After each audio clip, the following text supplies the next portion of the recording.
Bonjour tout le monde, aujourd'hui on se retrouve dans une vidéo spéciale. Plus particulièrement, nous aimerions vous raconter pourquoi Hubert Reeves a dit « Nous sommes tous des poussières d'étoiles ». Mais d'abord j'aimerais parler de vous, ou plutôt du corps humain. En majorité, le corps humain est constitué d'hydrogène, d'oxygène et de carbone.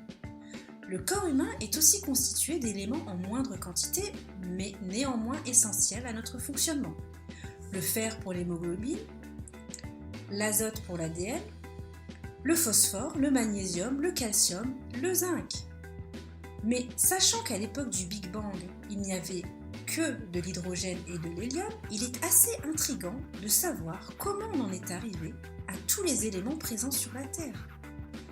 J'ai une réponse à t'apporter, Ouda. Pour comprendre, il faut un peu d'imagination. Au début de tout, il n'y avait que de l'hydrogène, à peu près les 3/4, et de l'hélium, à peu près 1/4. Sous l'effet de la force de gravité, des grumeaux de matière se forment et bientôt de gigantesques nuages de gaz.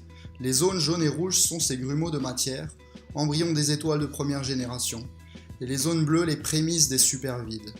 Waouh, c'est difficile à imaginer. Mais bon, ces nuages ne sont pas restés ainsi indéfiniment. Après quelques centaines de millions d'années, toujours sous l'effet de la gravité, des étoiles se forment. Les nuages de gaz s'organisent en milliards d'étoiles dont la plupart grosses comme 1000 soleils. Sous l'effet de la pression et de la température, les noyaux des atomes des étoiles se rapprochent à tel point que certains fusionnent, et quand des atomes fusionnent, ça dégage énormément d'énergie. Ces étoiles transforment en leur cœur l'hydrogène et l'hélium en carbone, néon, oxygène, silicium, jusqu'au fer. C'est la nucléosynthèse stellaire. Fascinant! Dites-nous dans les commentaires si ce sujet vous intéresse. Ok Arnaud, mais là il manque encore beaucoup d'éléments. Par exemple, ma bague, c'est de l'or. Ça a été produit quand et comment? J'y arrive.